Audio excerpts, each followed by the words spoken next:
Hello friends, आज हम लोग केंद्रीय शिक्षक पात्रता परीक्षा सीटेट प्राथमिक स्तर कक्षा 1 से 5 तक के सभी पेपर सॉल्व करेंगे। यहाँ पर हम आपको बता देते हैं 2011 से 2024 विस्तृत विश्लेषण व्याख्या सहित हम कंप्लीट करेंगे। चलिए स्टार्ट कर लेते हैं। दोस्तों हम लोग 2011 के पेपर से स्टार्ट कर रहे हैं, ठीक है।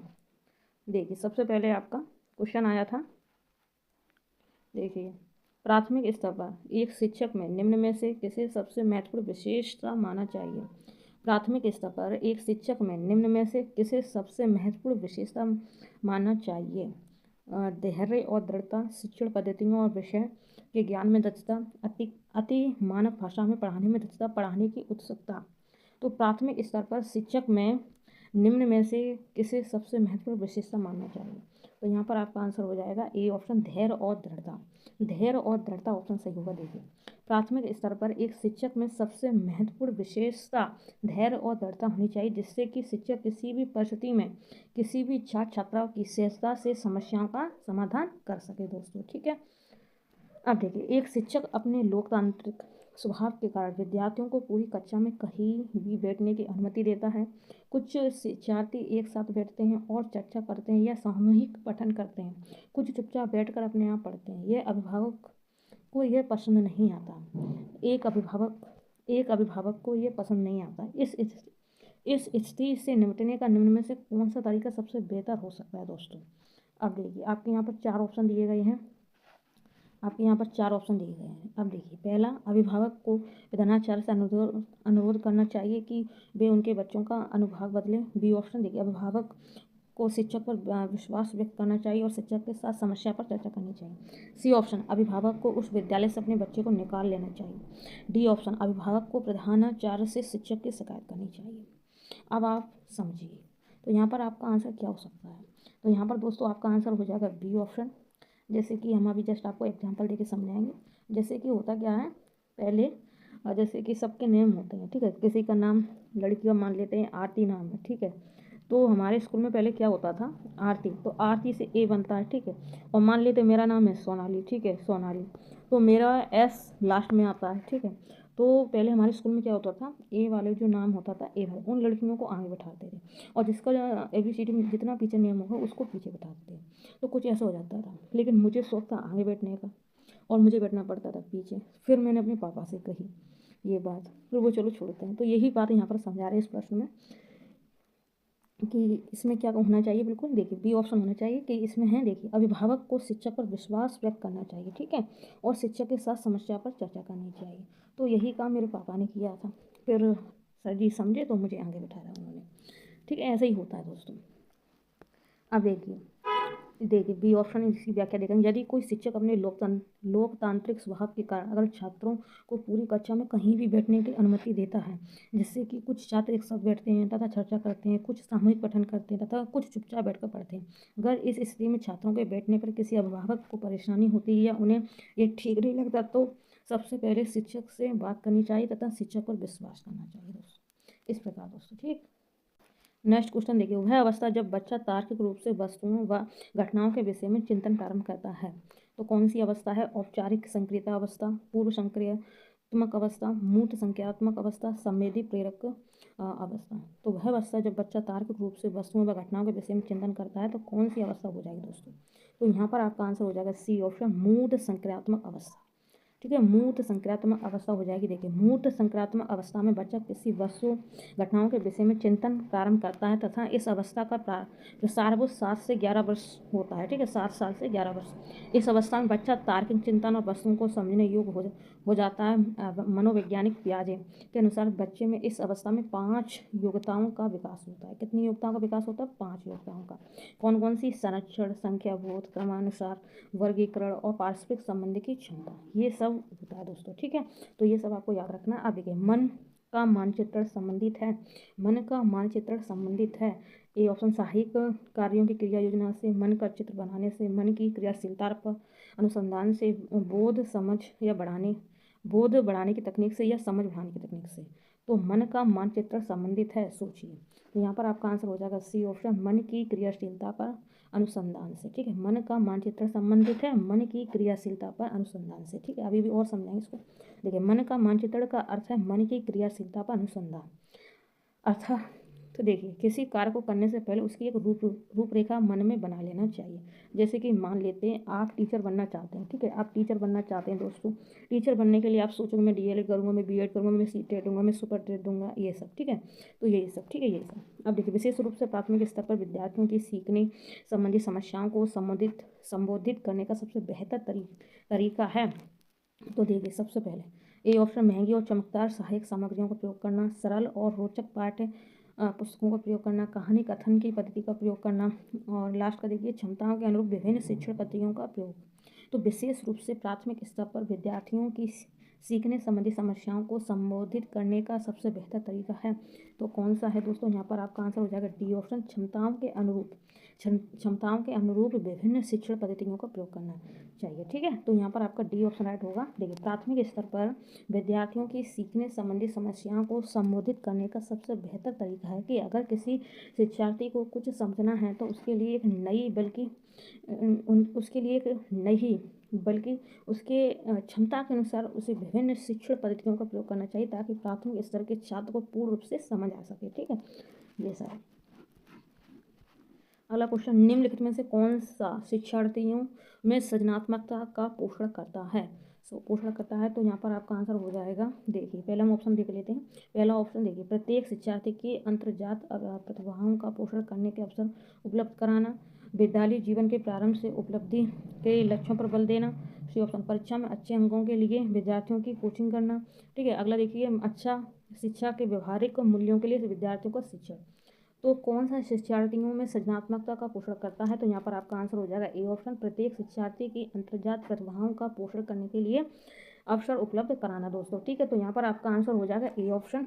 अब देखिए, प्रत्येक शिक्षार्थी में अंतर्जात प्रतिभाओं का पोषण करने एवं प्रश्न करने के अवसर उपलब्ध कराने से ही शिक्षार्थियों में सृजनात्मकता का पोषण करता है, ठीक है। ये सब पियाजे के अनुसार निम्नलिखित में से कौन सी अवस्था में बच्चा अमूर्त संकल्पनाओं के विषय में तार्किक चिंतन करना आरंभ करता है? अमूर्त संकल्पनाओं के विषय में बात हो रही है, ठीक है।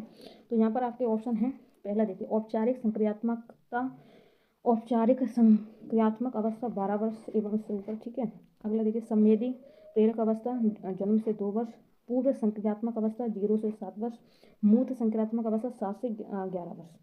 तो अब आप सोचिए, पियाजे कह रहे हैं कि कौन सी अवस्था है जिसमें बच्चा अमूर्त संकल्पनाओं के विषय में तार्किक चिंतन करना आरंभ करता है? तो यहाँ पर आपका आंसर हो जाएगा ए ऑप्शन, औपचारिक संक्रियात्मक अवस्था 12 वर्ष के ऊपर, ठीक है। ये सब याद रखना है कि औपचारिक संक्रियात्मक अवस्था। अब देखिए, औपचारिक संक्रियात्मक अवस्था 12 वर्ष एवं ऊपर हो सकती है, ठीक है। औपचारिक संक्रिया की अवस्था संज्ञानात्मक विकास की अंतिम अवस्था होती है। संज्ञानात्मक विकास की अंतिम अवस्था कौन सी होती है? औपचारिक संक्रियात्मक अवस्था, ठीक है।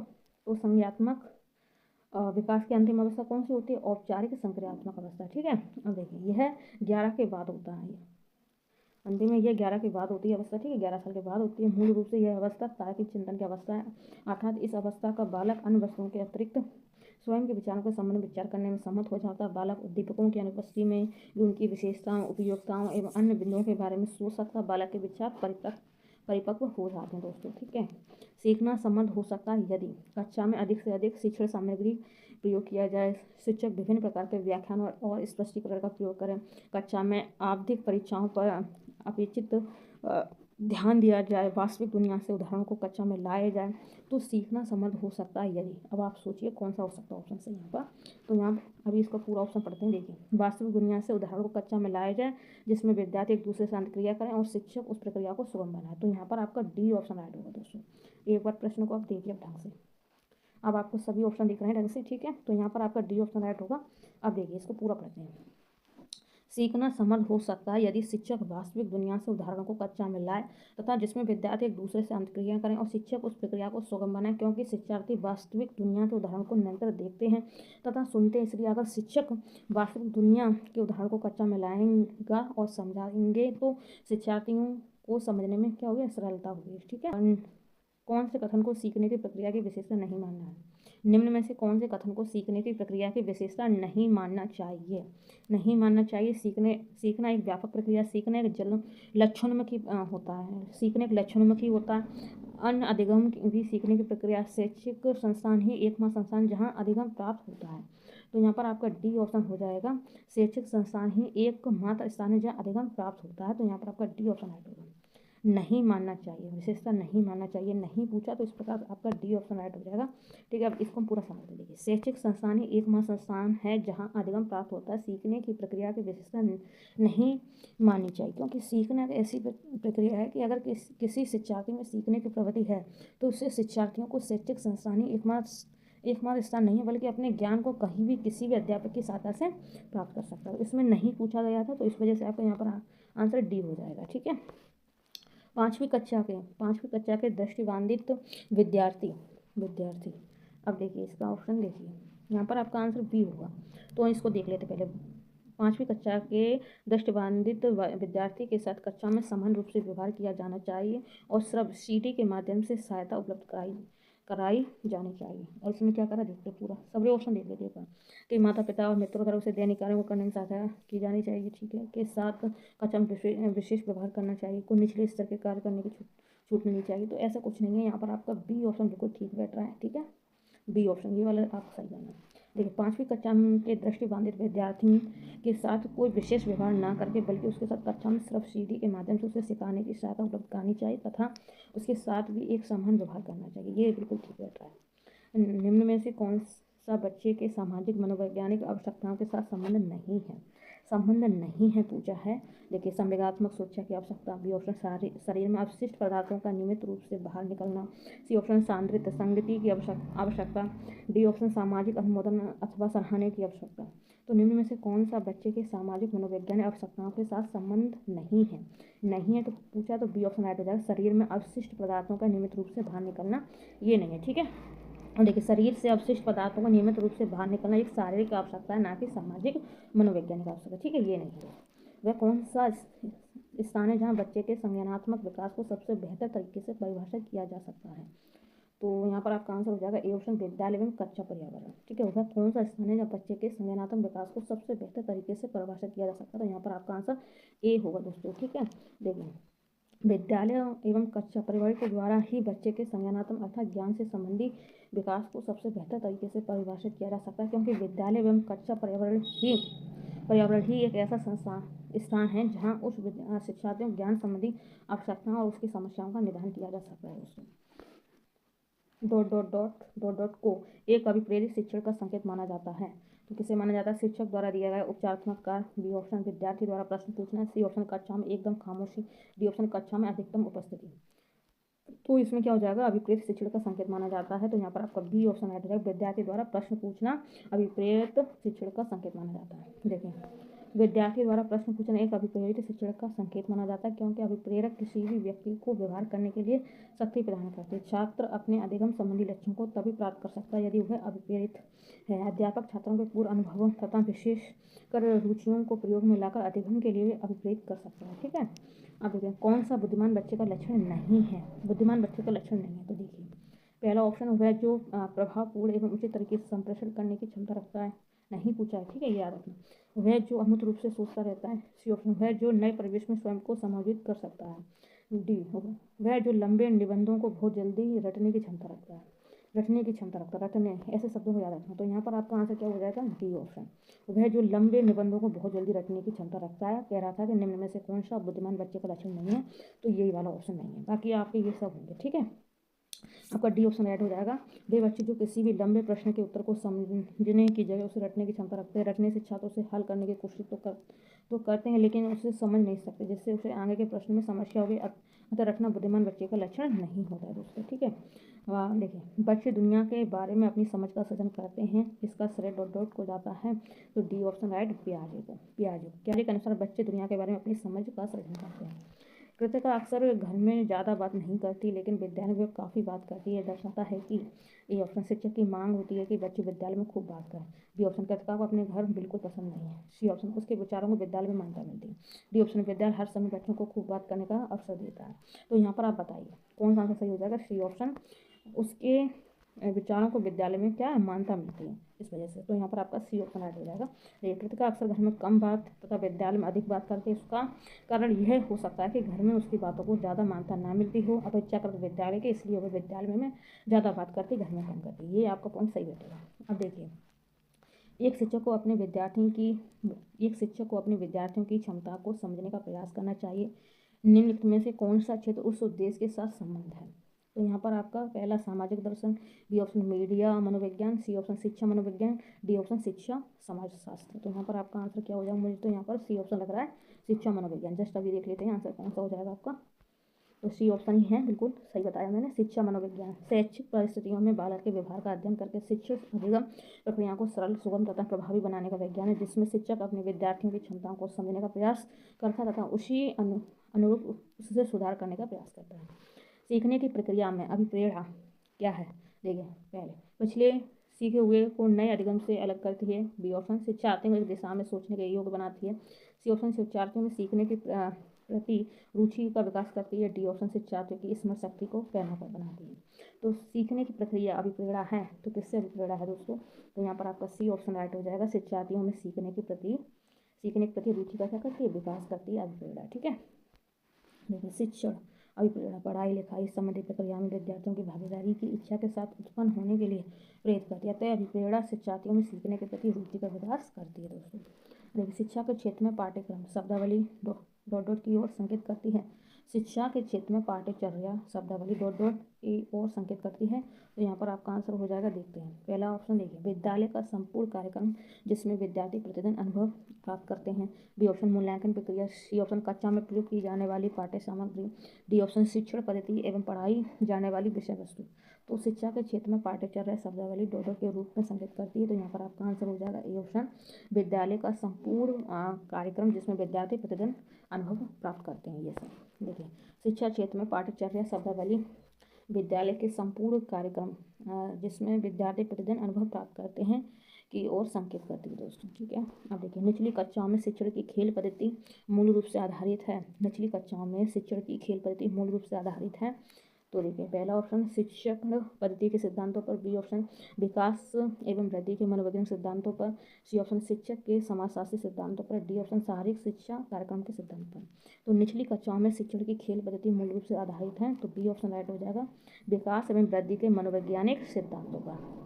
देखिए, निचली कक्षाओं में शिक्षण की खेल पद्धति मूल रूप से विकास एवं वृद्धि में मनोवैज्ञानिक सिद्धांतों पर आधारित है, क्योंकि छोटे बच्चों में सीखने, याद रखने और जानकारी का प्रतीक बनाने और समस्याओं को हल करने की क्षमता सामान्य स्तर पर होती है। इसलिए निचली कक्षाओं में शिक्षण की खेल पद्धति मूल रूप से विकास वृद्धि के मनोवैज्ञानिक सिद्धांतों पर आधारित है। ठीक है, एक बच्चा अतीत की समान परिस्थितियों में की गई अनुक्रियाओं के आधार पर नई स्थिति के प्रति अनुक्रिया करता है। यह किससे संबंधित है? पहला, सीखने का प्रभाव नियम। बी ऑप्शन सीखने की प्रक्रिया का अभिव्यक्ति नियम। सी ऑप्शन सीखने का तत्परता नियम। डी ऑप्शन सीखने का सादृश्यता नियम। तो एक बच्चा अतीत की समान परिस्थितियों में की गई अनुक्रियाओं के आधार पर नई स्थिति के प्रति अनुक्रिया करता है। ये किससे संबंधित है? तो यहाँ पर आपका आंसर हो जाएगा, यहाँ आंसर हो जाएगा डी ऑप्शन। एक बच्चा अतीत की समान परिस्थितियों में की गई अनुक्रियाओं के आधार पर नई स्थिति के प्रति अनुक्रिया करता है। ये किससे संबंधित है? सीखने की सादृश्यता नियम पर। देखिए, सीखने का सादृश्यता नियम के अनुसार एक बच्चा किसी नवीन परिस्थिति या समस्या के उपस्थित होने पर उससे मिलती जुलती अन्य परिस्थितियों का स्मरण करता है जिससे वह पहले भी अनुभव कर चुका है। वह उसके साथ वैसी ही प्रतिक्रिया करेगा जैसा कि उसने पहली परिस्थिति एवं समस्या के साथ की थी। प्रतिभाशाली होने का संकेत नहीं है। तो ये ऑप्शन दूसरों के साथ झगड़ना, अभिव्यक्ति में नवीनता, जिज्ञासा, सृजनात्मक विचार। तो यहाँ पर आपका आंसर हो जाएगा ए ऑप्शन। देखते हैं, सही है बिल्कुल। प्रतिभाशाली बालक अपने समवयस्कों के साथ सौहार्दपूर्ण व्यवहार करता, उनका सहयोग करता, उनके साथ सामंजस्य स्थापित करता, ना कि दूसरों के साथ झगड़ा करता। देखिए, विशेष आवश्यकता वाले बच्चों को शिक्षा उपलब्ध कराई जानी चाहिए।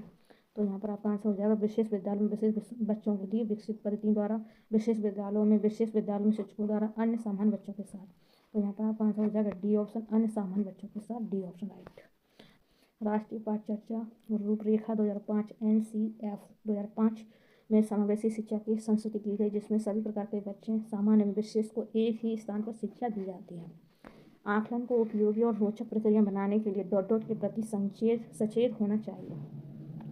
तो यहाँ पर देखेंगे, पहला ऑप्शन देखिए, एक विद्यार्थी को बुद्धिमान या औसत शिक्षार्थी की उपाधि देना। बी ऑप्शन शैक्षिक और सह शैक्षिक क्षेत्रों में विद्यार्थियों को सीखने के बारे में जानकारी प्राप्त करने के लिए विविध तरीकों का प्रयोग करना। प्रतिपुष्टि फीडबैक देने के लिए तकनीकी भाषा का प्रयोग। अलग अलग विद्यार्थियों में तुलना करना। देखिए, आकलन को उपयोगी और रोचक प्रक्रिया बनाने के लिए ये डॉट डॉट प्रति संकेत होना चाहिए। बी ऑप्शन बी ऑप्शन देखिए, शैक्षिक और सह शैक्षिक क्षेत्रों में विद्यार्थियों के सीखने के बारे में जानकारी प्राप्त करने के लिए विविध तरीकों का प्रयोग। तो बी ऑप्शन आएगा।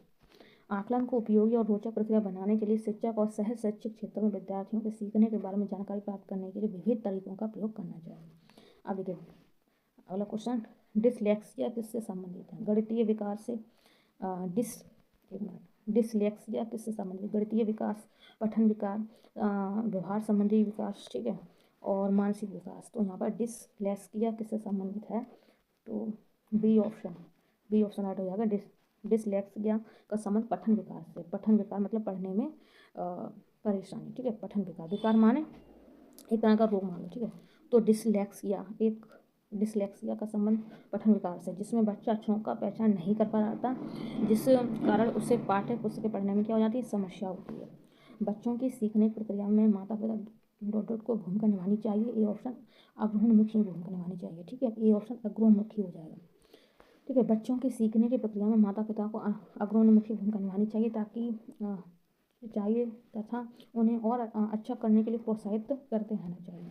विकास कभी न समाप्त होने वाली प्रक्रिया है। यह विचार किससे संबंधित है? तो यह विचार किससे संबंधित है? निरंतरता का सिद्धांत, एकीकरण का सिद्धांत, अंतःक्रिया का सिद्धांत, अंत संबंध का सिद्धांत।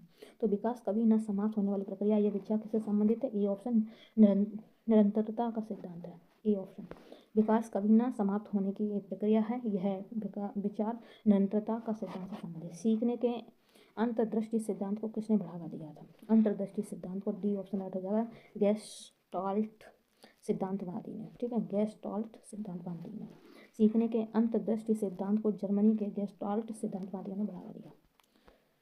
निम्न में से किस अवस्था में बच्चे अपने समवयस्क समूह के सक्रिय सदस्य हो जाते हैं?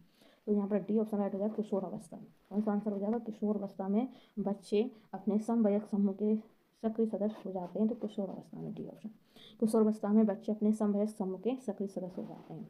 बच्चों के बौद्धिक विकास की 4 विशिष्ट अवस्था की पहचान की गई है। बच्चों के बौद्धिक विकास की 4 विशिष्ट अवस्थाओं की पहचान की गई है। सी ऑप्शन राइट हो जाएगा, पियाजे द्वारा। बच्चों के बौद्धिक विकास की 4 विशिष्ट अवस्थाओं की पहचान पियाजे ने की थी। बच्चों के बौद्धिक विकास की 4 विशिष्ट अवस्थाओं की पहचान पियाजे द्वारा की गई थी। संवेदीक्रामक काल 0 से 2 वर्ष, पूर्व संक्रिया काल 2 से 7 वर्ष, मूर्त संक्रिया काल 7 से 12 वर्ष, औपचारिक संक्रिया काल 12 से 18 वर्ष। 12 से 18 वर्ष। 30 प्रश्न कंप्लीट हो गए। इतने ही प्रश्न आए थे 2011 में।